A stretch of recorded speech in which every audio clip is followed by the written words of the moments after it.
Hi everyone. Hello. Alpha and Monica here with Distill Design. Thanks for being here with us on our second Google Hangout Live, part of Distill TV. We're so excited. Yeah. It's getting better and better. So we're actually really super excited about today's topic. It's Storytelling 101. And we've got a really awesome guest. We're so excited to have her. Her name is Lianne Picot, owner of Very Good Stories. And just to tell you a little bit about Lianne, we've done tons of work with her. She's helped us with a lot of our clients. She's super awesome. She is the story coach. And she, like I said, she's the owner of Very Good Stories. And I'll just tell you a little bit about her. As a story coach and consultant, Lianne helps entrepreneurs and businesses to find and tell their best stories to increase customer engagement. And that's super important, as we all know. So her services include sessions, workshops, and event speaking. And I know that she's an awesome speaker, so if you guys need one about storytelling, she's the one to go to. Lianne is passionate about storytelling as she truly believes it makes our world a better place. And I believe that too. It makes our customers' world a better place. Absolutely. That's for sure. Yeah. Hi, Lianne. Hi, guys. Thanks so much for inviting me. Very excited to be here. Woohoo! Thank you. So today what we're going to be talking with you, Lianne, about is Storytelling 101. So we're going to be touching on a few things in terms of storytelling, about messaging, about the pitch, and kind of tie that all into like marketing, logo, tagline, that kind of stuff. So just before we get started, I would like to go over a little bit of housekeeping. So just to let you guys know, if you're on this Hangout and you've registered, you would have gotten a link to download a worksheet. And the worksheet looks like this. So you can kind of, we'll go over this a little bit later and we can follow along together. Really great for notes taking about what we'll be talking about. And then we're also going to be doing a Q&A just a little bit later. So we're going to ask you guys to go to either our business Facebook page, which is facebook.com/distilleddesign.ca. Or if you've, again, registered, you have that direct link and you can go right onto our Distilled TV business page there. It's under distilleddesign.ca with the index.php URL. So go in there and you can type in your Q&A and you can get started now if you have anything, or throughout today's session, throughout today's Hangout, you can post your questions and we will answer them. Yeah, if you guys are already on the page, you can already type in some comments just to let us know that you guys are there. Yeah. And yeah. That's a good idea. Yeah. Who hears us? Say yay. And I'm just going to refresh this and make sure I'm getting some comments here.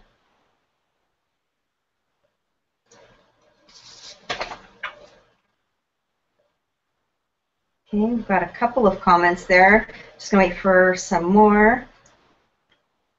If you are there, just say hey. I know we've got several people registered for today, so just to make sure you're there, say hi.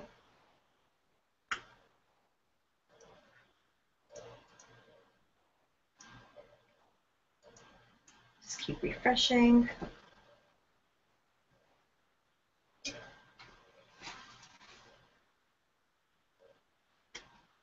And let's go to our event page. Do do do do do do do do do do do do do. Okay, I think, are we good? Yeah, we're good. Okay, awesome. Yeah, there we go. All right. Okay, awesome. So. Yeah, we got some responses there. That's fantastic. Yeah. Okay, so is there anything else you'd like to add, Lianne, before we get started with the topics today? No, I'm good. Happy to keep going. Awesome. So just to let you guys know, there's a reason why we asked Lianne to be a guest on the Google Hangout today for Distill TV. And it's because we've heard so much about story lately. Everywhere you look, the billboards on the highways, everywhere you look, there's something about story. And we keep hearing about it, and we really want to know, I mean, what the heck is this all about? I mean, we've incorporated a lot of that into our business, but it took us a while to really understand it, and realized, what the value of it is. So we really wanted to bring those principles to you guys, and have you guys have the opportunity to maybe ask the expert on storytelling, what exactly, is this all about, right? So I think that kind of really brings us into, our topic today. And I wanted to actually mention something quick before we get Lianne involved a little bit further.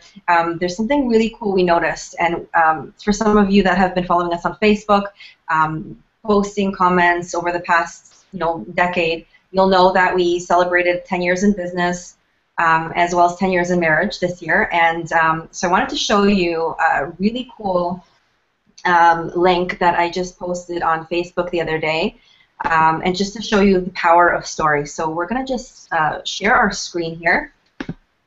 Let me see here. Lianne, do you see our screen? Yes, I can see it. Okay, awesome. So guys, take a look at this. This is a post I made literally 2 days ago, 6:31 p.m., 10th wedding anniversary, went camping, and it's just a personal story. I never put personal stories up there. This we put up, and I'm telling you, look at the amount of comments. 80, 45, 6, 7, 87 people liked this. And look at all these comments of congratulations and best wishes. And this is the power of story. And I'd like to talk a little bit about today, why is story important, but also the difference between personal and business story. So yeah, first off, let's talk a little bit about that, kind of, bring us into this topic today, Lianne.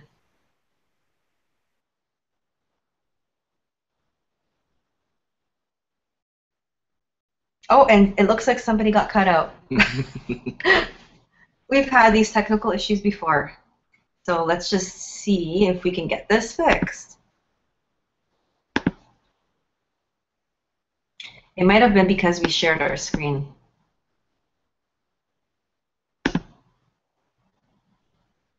There we go. Are we back? No, Leanne's cut out.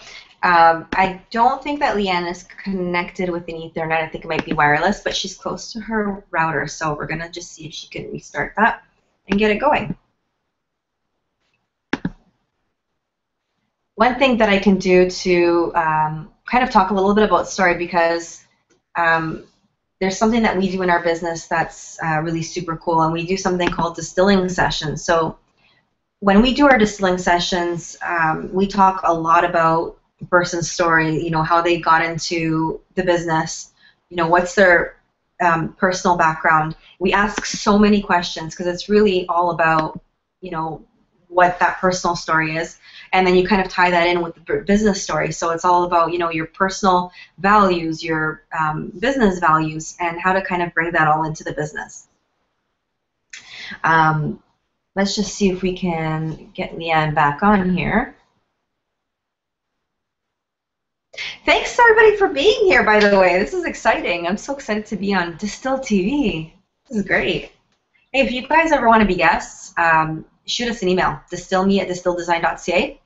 Love to chat with you guys and have you as a guest.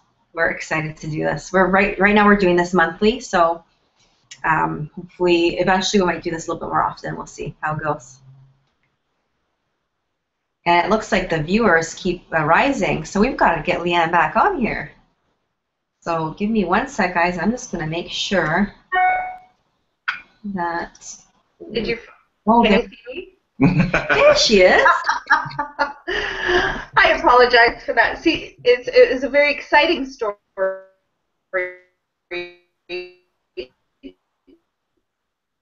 to start my disappearance, wondering where I went. I was going to talk about another company. I was going to talk about Apple here, and so they cut me off. So I've connected through my iPhone because it seems more reliable.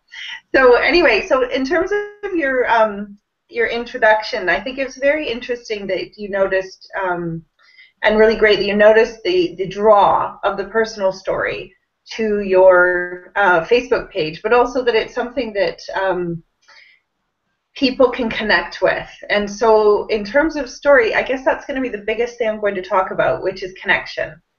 Which is why it's ironic that my internet connection dropped at the time that it did. So the thing about story is that it creates a connection where other things don't. And it used to be in the 1950s, I don't know for all of you who watch Mad Men, you could see how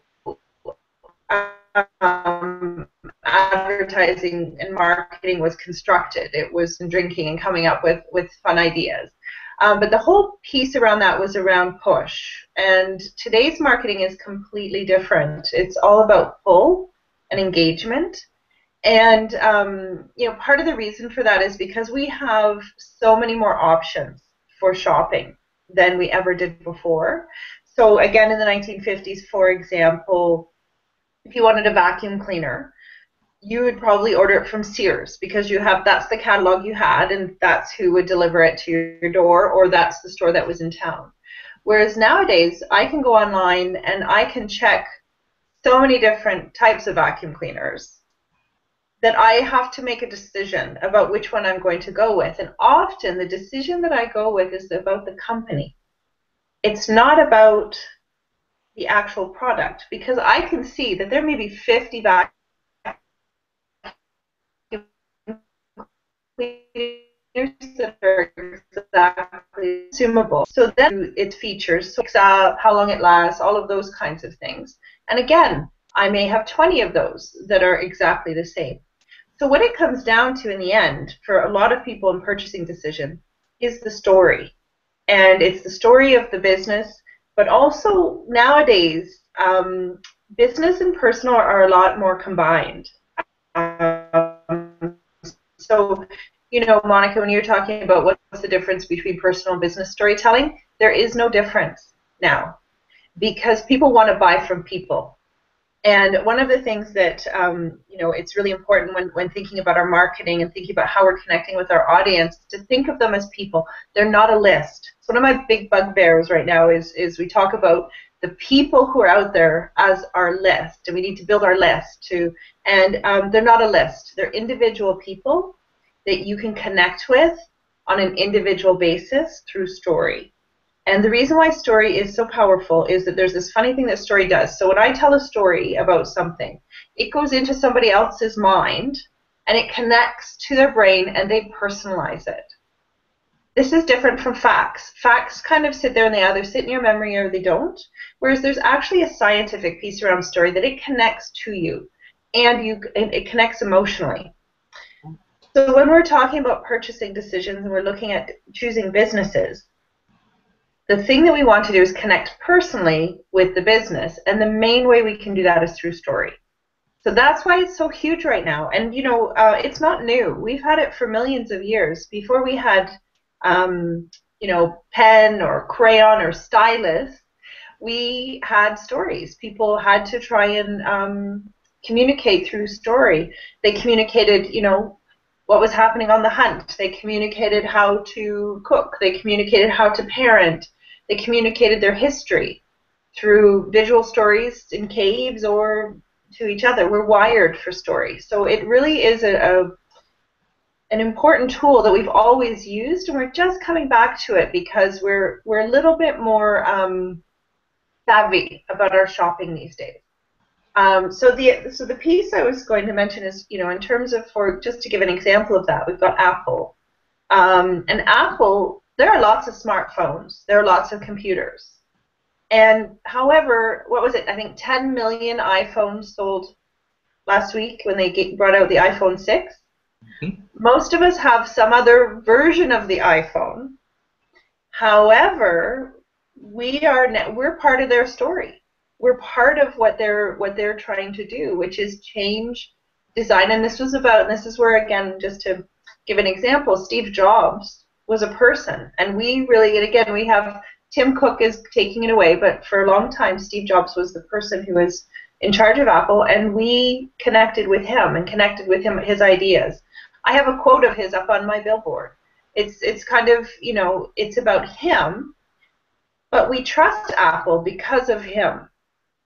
So then we make a purchasing decision. based on him, but also about their story, which is, you know, fresh design, pushing the boundaries, keeping it current. People line up to get a new iPhone for hours. And why would that be? And it is really about the story, because, you know, some of the features are very different, but there are other competitors who have very similar things. So that's just a really great example of a company that has utilized story and that people have really hung in there, and long term. Like when we're into somebody's story, we're now part of it. So if we had the iPhone 4, we can kind of go, oh, now I want the iPhone 6 because I got to, you know, try out Apple's next phase of its story. What's going on now at Apple? So so that's it's kind of a convergence, and for entrepreneurs especially, it's really important for us to remember that we are people, and that people connect with us on that basis. Most of us don't have staff, or we don't have frontline people out necessarily. So it's just us. And people want to trust us. And how do we develop trust is through that storytelling. Yeah, it's interesting that you mentioned Apple as an example. We are Apple lovers, so we totally understand the story of Apple, and that is one of the reasons, besides the quality and the features, it's definitely one of the reasons why we love Apple, is the story behind it, the Steve Jobs, and how we relate to him and the company as a whole, and really their culture around their employees. Well, the culture is basically the story. That's why a lot of people are, you know, really I guess loyal to the product, simply because of the culture and how it was developed, and that is all part of their story. Yeah, absolutely. And you know, often we call that the underdog story. So, you know, when they were going up against IBM in the 80s, and then it's kind of Steve Jobs got fired. We can all relate to, you know, feeling devastated about work experiences. It's personalized it in a way that companies previously didn't. And really what they sold us on was the features. It was the biggest, or it was the best, or it was had the most memory, and because things are all kind of created equal now in a way, the main way that people purchase is they'll go and they'll look at the About Us before they'll look at the product often. Right. Yeah, absolutely. Yeah. So what I would like to do next, Lianne, if it's okay, I would like for our viewers to bring out their worksheet, and I'd like to go through this because I think this kind of really, what we've talked about so far really ties into what we're going to talk about next in this worksheet. So what I'd like to, I think we kind of touched a little bit about on what is story, and we talked a little bit about why storytelling is, because people really personalize that and they resonate with it, and it helps them make a buying decision.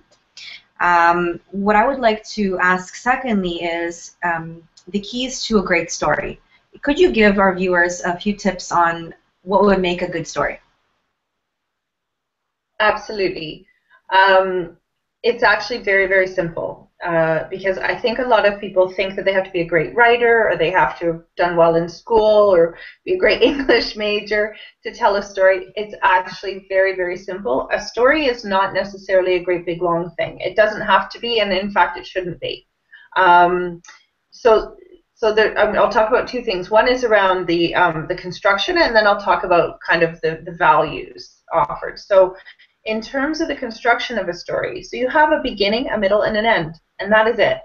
So if you're telling a story, and you know, just to step back for a second though, the first piece you need to do is know who your audience is. So if you're telling your About Us, that's a broader audience than, say, if you're at a speaking event and wanting to connect with the room. So get very, very clear and be strategic. I always talk about that, strategic, about your storytelling. So you have a business story, which is your core story, and then you have other stories, which I call your back pocket stories. And these are stories that are about you and how you became an entrepreneur, how your business runs, how you've helped people. So just to be clear, there's different kinds of stories first. So the basic construction is beginning, middle, end. So the beginning is a basic introduction to what's happening. And the middle, so it might be a situation, it might be, you know, why you're in business, whatever it is. And then the middle is a challenge. So what challenge is your customer trying to overcome, or were you trying to overcome? or what challenges there in the world that your business is trying to deal with. And then you have the end, which is the resolution or the solution. So the solution is what you're doing as a business to solve that problem. How did you help your customer? How are you changing the world? How is your life better because of what you're doing? Again, it depends on who your audience is, but it's a really simple construction. That could be 5 minutes, could be an hour. But if you follow that basic construction, which is about trying to get people into, you give some detail, but not lots. You don't want to spend all of your time describing the terrain, but you want to get enough people in, enough detail in that people are kind of attached to it. The second part about it, characteristics. So I always talk about, my formula is inspire, animate, activate. And the reason why is because people are looking for inspiration, and they're looking to see somebody telling them something that makes them feel good. So the inspire is really about, and again, this is probably more for a speech or for your about us. It's kind of, it's your why. It's why are you doing this? What does this do for the world? And then the animate is bringing your passion in. Often we're told not to bring in our emotions. We're told not to, we want business speak. That's all changed. We want it personalized. We want to see that people feel something. We're not as impressed with, monotone speakers who give us facts. In fact, we're not impressed at all and often fall asleep or kind of tune out, right? So the more passion you bring, the emotional side of you, again, I'd be careful around emotions like anger. That's not ever appropriate. But it's okay to have passion and a loud voice and get excited or get annoyed about, things aren't going well in the world. That's why your business is there. But share your passion for what you're doing. And then the activate is the call to action. And this is the bit that entrepreneurs and business people often feel the most uncomfortable with and forget.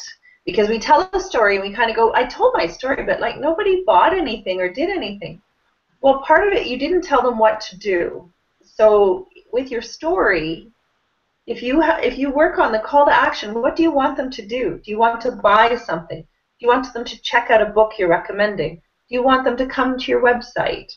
Do you want them to give you a call, come and have a coffee? Or do you want them to attend a workshop? You need to be clear about the end of your story what you're wanting them to do. It's frustrating when somebody tells you a story and they kind of build you up and then don't give you that. Because it's kind of like, well, I'm feeling great. I'm really inspired by this person. But now I don't know what to do with the call to action. It's not make sure it kind of the wording goes with how you told your story. Make sure that your story suits the call to action and being really clear about how they can be part of your story. So that's the activation. It's kind of helping them be part of your story as a business. Does that make sense? Yeah, thank you for sharing that. That's amazing. I really like the inspire, animate, and activate. I think it kind of really ties all of that together. What people really need to do, in order to get that attention of the audience. Those are really three key elements, I think, that I really take away from the keys to a great story. I think that make sure that you're inspiring, make sure that you're using passion and emotion, keeping it on the light side, and really putting in a call to action to all of that. So I think that's pretty cool. So I guess our next question here is, we do a lot of web design. We do a lot of logo design, web design, graphic design. A lot of branding. Branding. So one of the things that a lot of people ask is, how do you bring story into a website? So what kind of tips or things you can give us to our audience about story in a website? Okay. Well, first of all, your About Us section is one of the most crucial parts of your website. And again, it used to be the thing that people visited last. It's now one of the things they go to first. Like I said, just because our purchasing power is so much higher, and also because we have a lot of people have a genuine interest in making sure that companies are either ethical or they have similar values to them, or they know that they treat their employees well. There's lots of things that people are interested in beyond the product these days. And so your About Us section is the place where you can really put your point of view across. What is your point of view as a business? What do you stand for? What's important to you? And I'm going to say that, you know, we spend an awful lot of time trying to serve the many and getting frustrated because it's actually a really great filter tool to bring people to you as who are actually interested in similar things. So if people are not interested in the kind of way you do business, then it's okay that they move on because you've had enough in your About Us. And so again, the story is around around you as an entrepreneur or your business. Where did it start? How did it start? How does it help people? Why is it important in the world? And these are key questions for your About Us that enable people to connect with you. So, for example, Monica and Alpha, you know, the idea that you've been in business and married for 10 years is really striking. That's huge. That's, you know, most marriages don't last 10 years. So the fact that you've managed to do both, you know, that's really solid. That's a great story.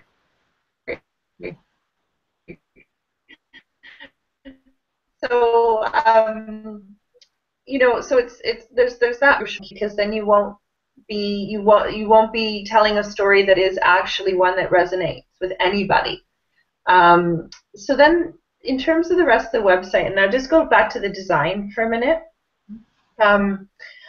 It's really funny when we talk about logos because a lot of people don't really think that logos are hugely important necessarily. I've actually seen people spend more money on an outfit than on their logo. And they think, well, if I have, you know, I can go online and I can create one and, you know. And I would just say that, you know, would you let your kids pick out what you're going to wear? Would you let your 5-year-old choose what you're going to wear that day? And you're probably not. But it's a similar kind of piece where we don't think about or don't take control of ending. And that's the piece is that, oh, we look and we put it all together and go out in the day. And we need to do the same thing with our business because what we wear and what we are is our story.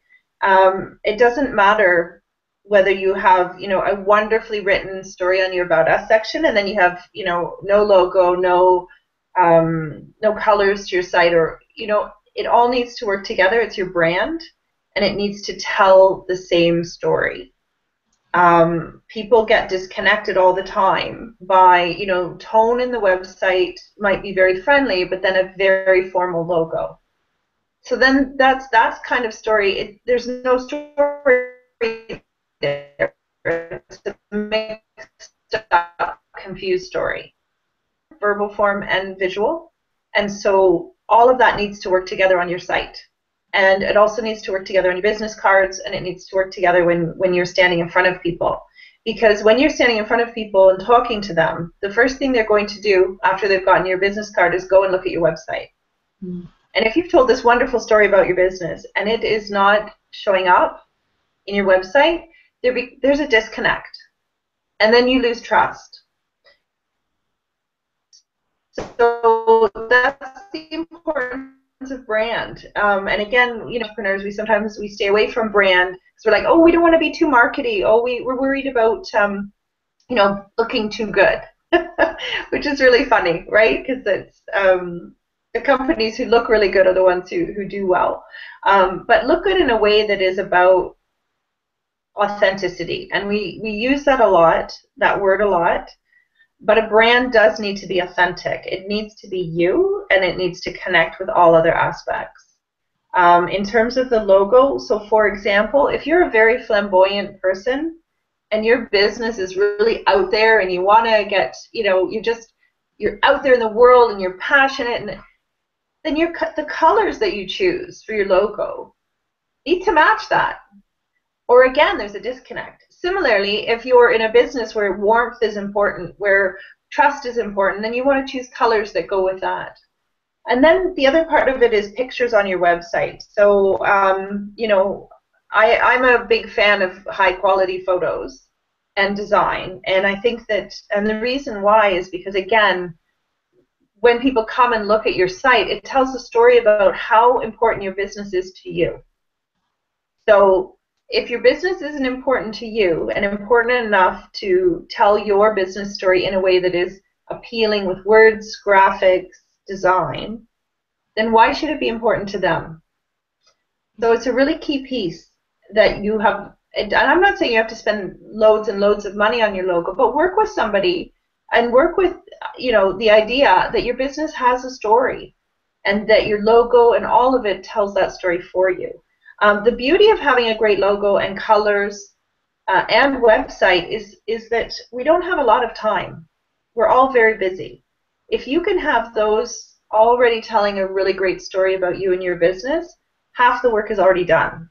By the time they call you or email you, they're already there. Because again, what happens with us when we shop online, and we shop for services as much as we do for products, is we look at the website, and if it doesn't resonate, we move on. If it really resonates, and it has to really resonate for us to be bothered to pick up the phone or email. So, and you know, we're only going to choose one or two of those. So again, you know, it's easy to think that it's just us in person that we need to look good when we go and stand in front of a room, but that has to be backed up by the story of your business in online and also in the words that you're telling. So what I find, Lianne, a lot of is people tend to be scared about what kind of stories to share. Even if they know what stories to share, they're just kind of scared of putting it out there. So do you have any recommendations for those of us that might be too frightened to share our, you know, we now know personal and business stories, it's the same thing. You have to resonate. So do you have maybe any suggestions for those that are worried about sharing any of those stories with the general public? Or even having a scale of which would be appropriate fish versus which aren't. Mm-hmm. Yeah, absolutely. Thank you. That's a really good question, because it's because you can go the other way, which is sharing too much. So I guess I'll go back to the idea that it's important to be strategic. There needs to be a purpose to your story. And if you define your purpose first, your story should fall into place. Your website and your speaking engagements, they are not your opportunity to dump your life story on people. I would always be careful of over dramatic content, because we get distracted by the drama and don't focus on the story, right? And it causes emotions in people who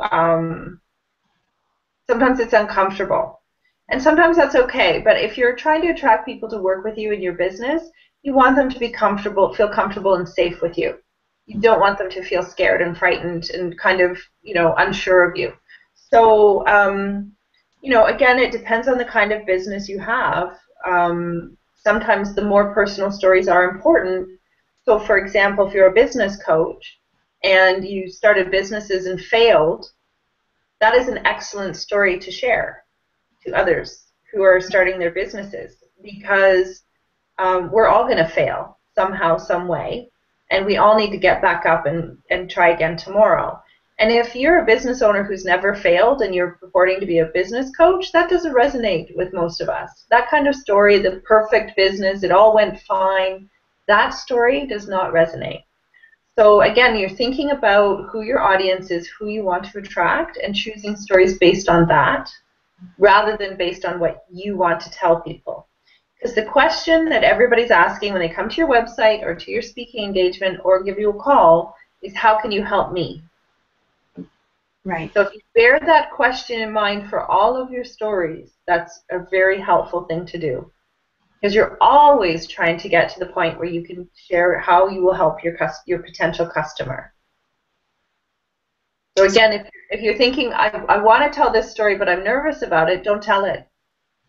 And the way to not be nervous about it is to be strategic and to choose carefully. Again, it needs a purpose. Where is the story? Is it online, or is it in person, or is it a big, huge, crowded room? who's in the audience and what will resonate with those people in the audience. Who are they? Are they entrepreneurs? Are they people looking for a coach? Are they people looking to buy a phone? Are they buying your product? Who are they? Right. And then you can choose your story. And then what do you want them to do? Like, how do you want to get them there to wherever you want them to go? And those are the key things in choosing the story you're going to tell. You know, it's not an easy thing. Just because we're good at stories and we're wired for stories doesn't mean that it's easy. In the same way that, you know, crafting any of your business materials is not necessarily easy, and we go through different variations. A key piece for me, however, is don't write it out. Don't memorize it. Memorize key features. And I know I worked with Monica, who is really great at this, and I do this in my workshops as well, and I get people to tell the story of Cinderella. So it makes everybody feel very silly. However, the piece is we all remember Cinderella, and we mostly all remember it, and we all know what the beginning, the middle, and the end vaguely looks like, but it's not all exactly the same words. So when you're thinking about storytelling, you're not thinking about the exact same words every time. It's not an essay. But you're thinking about key features of the story that relate to the audience, relate to the purpose, relate to the end result, and then you can use whatever words you want. And the first time you tell it won't be as good as the third time. And the third time won't be as good as the fifth time, possibly. It's always a variation, and that's the importance of storytelling, is that your main aim is to connect, it's not to inform. So choose based on what you want out of it, who your audience is, and what they want out of it. I think it's defining your purpose first is what you mentioned earlier, and that really resonated with me, because sometimes you go into seminars and workshops, and there's people that are talking a little bit about their story, but it kind of doesn't really tie in with the topic. It doesn't really have a purpose. So I think it's really important for us to kind of remember that. Very importantly, to kind of, like you earlier said, there's beginning, a middle, and an end. Right? So I think that that purpose has to fit into that beginning in order for the middle to make sense, right? Does that make sense, Lianne?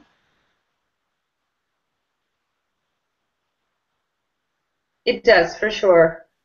Okay, awesome. So, yeah, and actually, I have to just say a personal note, because we did have a few sessions with Lianne, but the one where I had to say the Cinderella story, I thought that was a really cool exercise. And oddly enough, I've had problems with speaking my entire life. Nervous, shy, anxious, just awful. And when I got help from Lianne, sorry, Lianne, this is going to be a little bit of a plug for you, but I have to tell people, when I got help from Lianne, I'm telling you, I knocked out the most amazing, in my opinion, and other people's opinions from what I heard, the most amazing 3-minute presentation at an event I did recently. And it was all because of Lianne, and we knocked that out within, and it was like less than 2 weeks, so it was amazing. So it's really important to kind of define what your stories are, and then get, I think, that little bit of extra help from a story coach, such as somebody like Lianne. So to have an outsider looking in, because there's also a thing where, and we tell this to our clients all the time, is we're so close to our businesses, we're so close to our stories, that how the heck would you know, even with all the practice in the world, how would you know if it's the right thing to say if you don't have an outsider kind of looking in and being like, something's just not right, or how about this? It's always good to get a little bit of extra opinions. So that would be just my little plug there for Lianne, because I had just an amazing experience. Thank you, Monica. That's really nice. But can I just say something to that? Yeah. I'm going to say it was all there. It was all there already. You already had it. And it's just the piece around about what to talk about. And that's the thing I love about the story coaching and the storytelling, is that anybody can tell a story. Stories. And so it's so amazing to watch people kind of bring what's already there out and be confident with that. And part of the reason a lot of people aren't confident is because we're not encouraged to tell stories. I mean, if we think about our school experiences, I mean, how often in school are we asked to tell stories? I mean, we're asked to write essays, write stories, write things. But verbally, to stand up and actually share stories, there are very few places in our history where we develop that skill set. I was lucky enough to be in the nonprofit sector for many years, and figured out very quickly that in order to get my clients services, and when I was a leader, to get money or to get volunteers involved, stories were the most powerful way to do that. But I got a really great background through, trial and error in a sector that depends on story.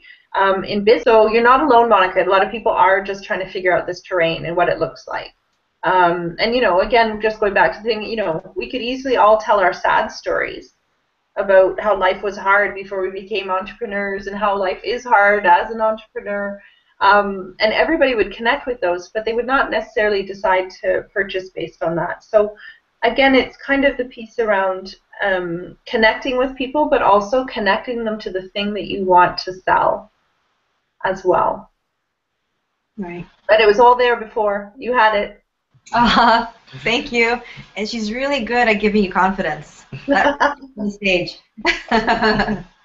So just before we move on to a couple of other questions that we had on the worksheet here, I just wanted to let all the listeners know that if you have any questions for Lianne, we'd love for you to just post on the page that you're on watching this, the Hangout.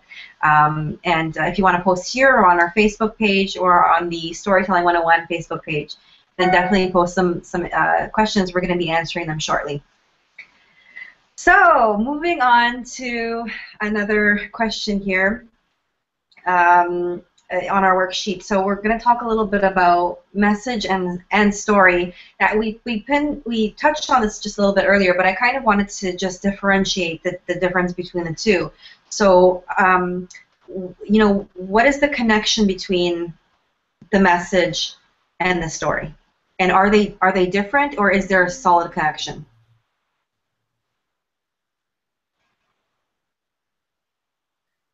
Sorry, I think I just missed the last little bit there, Monica, but I think the message is in the story. So I'm going to, can you hear me? Yes? Yeah, we can hear you. Yeah, okay.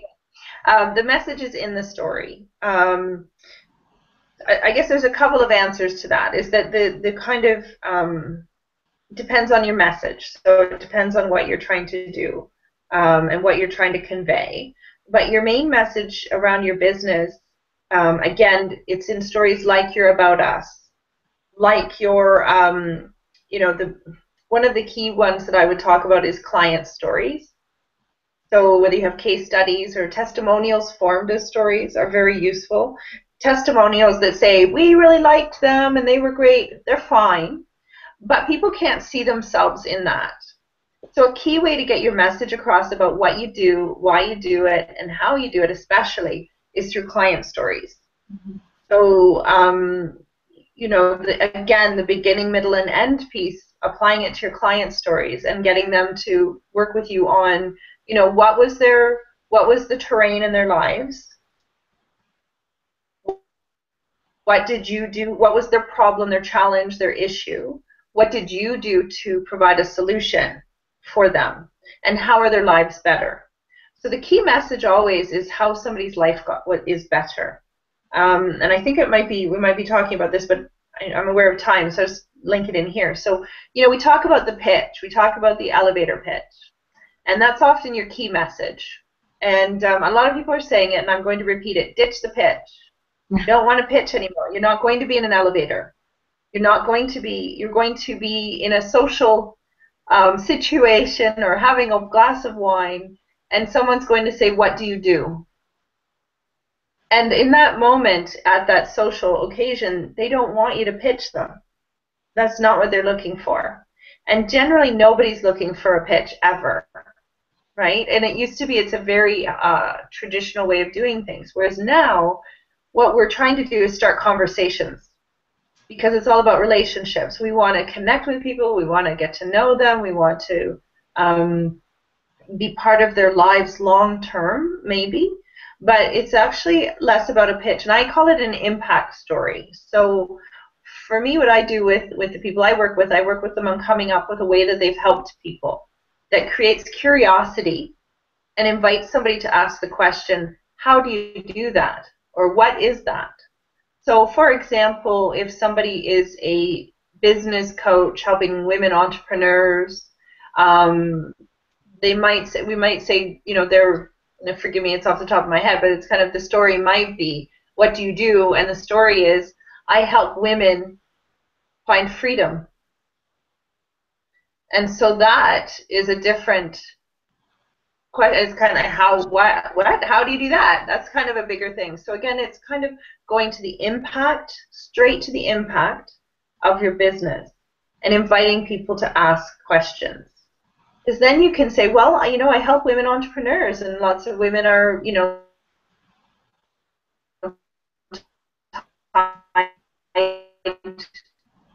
to their children's schedules or not having freedom to decide when and where they work. That's a whole different story from the pitch that could have come.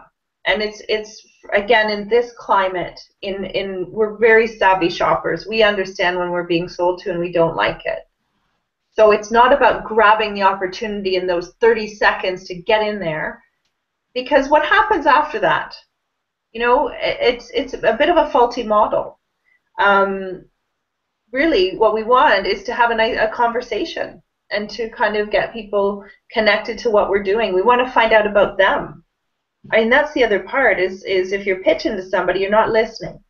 Yeah. And with social media and with business today, if you're not listening, you're not doing business. You got to listen. What are their stories? So again, if we're talking about message, a big message is how do you help and how do you hear? How do you listen to people? How do you help them move from where they are now? So I don't know that answers your question, Monica. It did. Thank you. Yeah. Okay. And I really like the fact that you said ditch the pitch. I'll be posting about that later. It's so true. I'm borrowing it. It's not my phrase, so I'm borrowing it. A lot of people are saying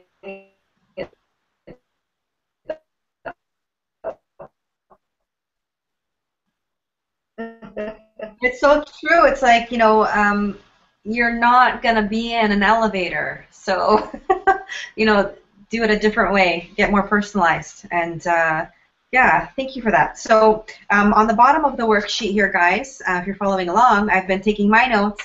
At the very bottom, number 5, it's my story idea. So what I would like you guys to do is take some time after the Hangout today and put down some ideas that you might like to use as your stories. And what I would recommend to you is I would invite you guys to contact Lianne and do a session with her to see, you know, if you could get those, get her to review your stories and see if they would work for your business, for your brand. And just afterwards, I'll just share our email addresses and links to how to get in contact with her.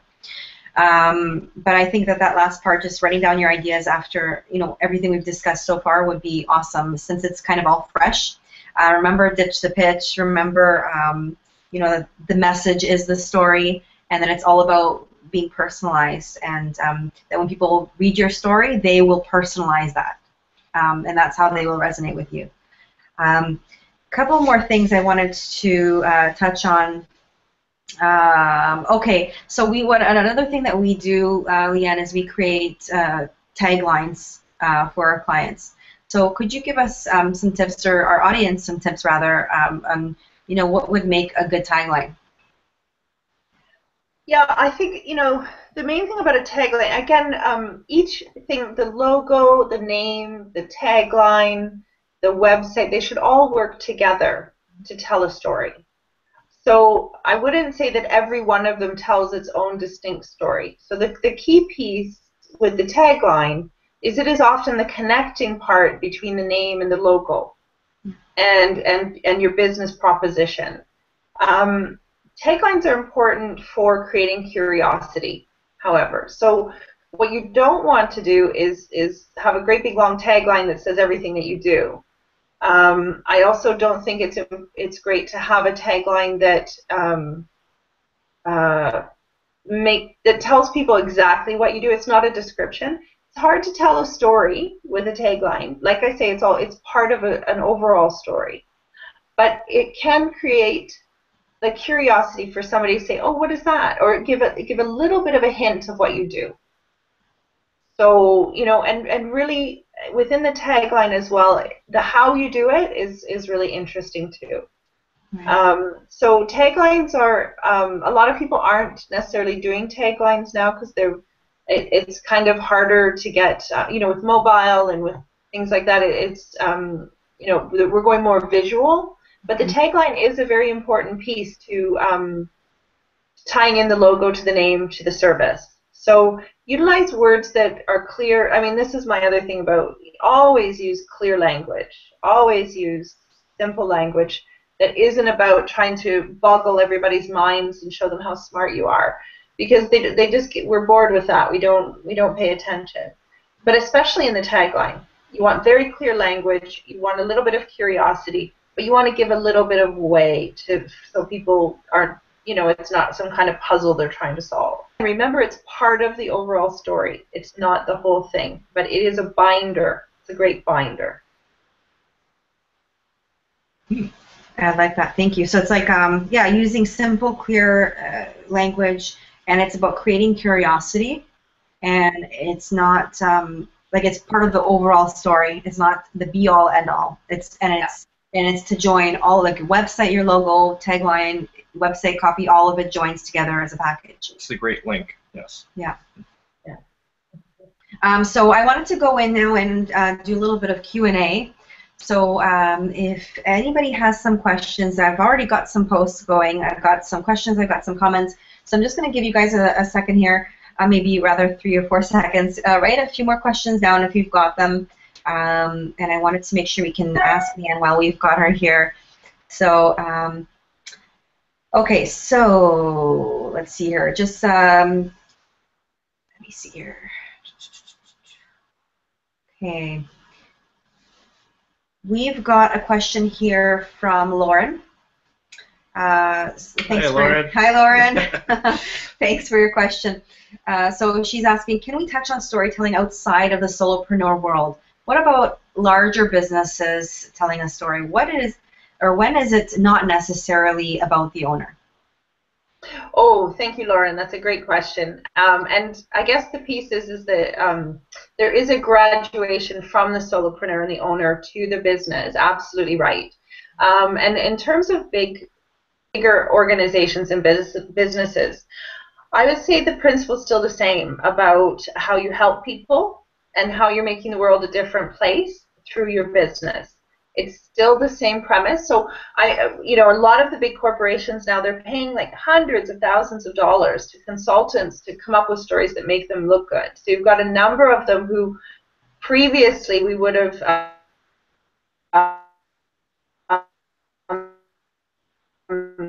said were the evil, making a better place, and they're, you know, the energy and things like that. So big business really understands storytelling.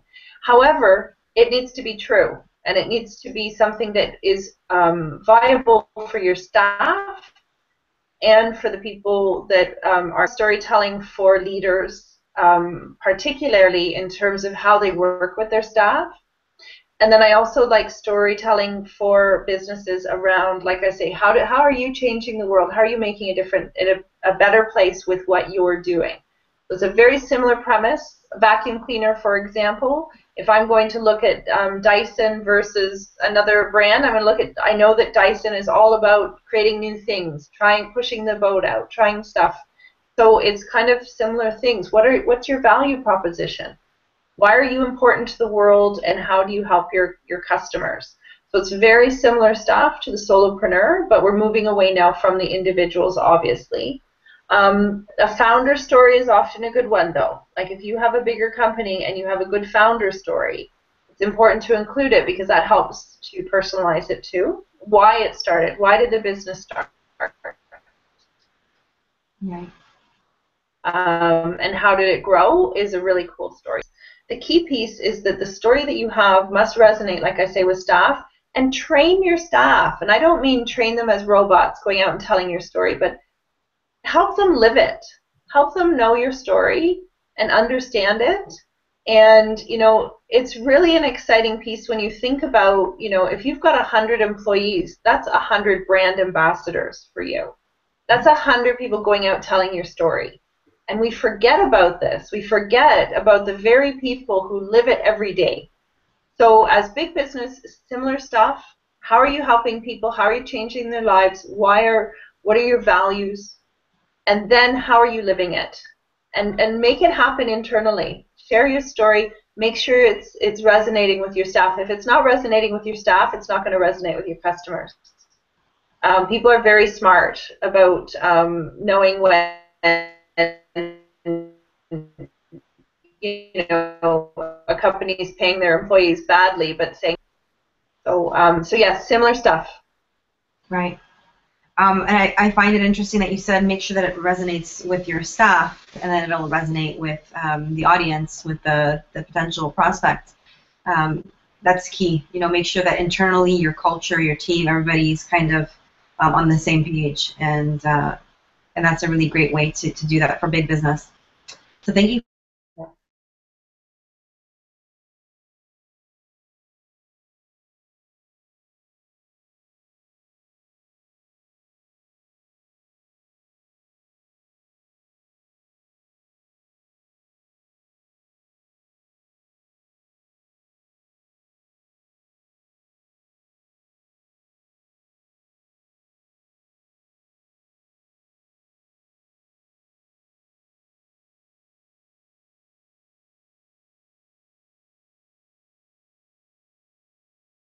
A company and work with Apple.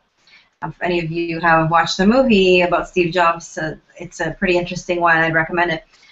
Jobs looked Scully in the eyes and said, "Do you want to spend the rest of your life selling sugared water, or do you want a chance to change the world?" Nice, nice. Exactly. Yes. And that's the piece. We're in a different time. And, you know, millennials, we're talking about millennials these days, and they're smart, they're savvy. They understand it's about more than the money and the cubicle on the 50th floor. So, you know, in terms of these are the people who are your consumers. So that's a really great story. Love that story. So again, it's kind of those pieces that show us that it's okay to have heart, and that a story can share it. It's not actually, it's more than okay. You have to have heart in order to draw customers in and have loyal long-term customers. Yeah. And story shows your heart. Absolutely. I mean, I had a scenario, kind of on topic, off topic, where I just went to a new gym recently. It's a CrossFit. And walking into that place, not knowing anybody, not knowing what I'm going to do, was very intimidating. But the instructor came in, and the first thing he said was where he was from, how he got into it, and how he has a kid, and you know how it's changed his life and everything. Everything that was intimidating about that place completely dropped when he shared his path to becoming an instructor and being there. So, and as he was saying it, I'm like, wow, this guy just told me a story, and it literally just changed my opinion of my experience. And you know, I was pretty happy the whole time when I was there after. So, it does change people's impressions of you as soon as you share, right? And it's on brand. Yeah. That's an excellent example, Alpha. That's such a good example because, again, we're dealing with humans. And humans, you know, again, you can tell nervousness, and you can tell. I mean, it's such he's a really smart guy, but it's a really smart company to have him up front. Absolutely, yeah. Yeah. So I'm just seeing here if we have any other questions. I think our time's up here, so we're gonna probably have to finish up. But if you guys have any other questions, I would love to. You know, I invite you to post them on our Facebook page for Storytelling 101, and you know, both Lianne and I will check back on this page every so often. And if you have questions, then definitely post them here. I wanted to also invite you to get in touch with Lianne. You know, we've told you how awesome she is, and I think that, Lianne, do you offer some sort of like a complimentary session or somewhat like a quick chat? Do you have anything that you might be able to offer our viewers? Absolutely, and thank you for that, Monica. Just give me a call. You know, I'm always happy to help people, and you know, I offer strategy sessions when we know what it is you want to do. But a complimentary call, just give me a ring or give me an email and have a chat about what you need to do, and I'm always happy to help. The more people telling stories, the better. Yeah, exactly. So Lianne's website address is verygoodstories.com. And actually, if you are on the video page where the comments were posted, there is a section there at the side where it says Very Good Stories on a little blue rectangle. And underneath that, it says Chat with Lianne. If you click on that, it'll link you directly to her email, which is Lianne@verygoodstories.com. And that's spelled Lianne @verygoodstories.com. So we wanted to thank you so much, Lianne, for your time today. Thank you for being our guest. Yeah, this was an awesome session, yes. We had such a good time. And thank you, guys. So did I. I appreciate the invite. Yeah, no problem. Thank you. And we really thank you, viewers, for being on the Hangout with us, too. And we look forward to more questions and interaction. And this is Distilled TV, and we will see you guys again soon. Bye for now. Bye. Bye.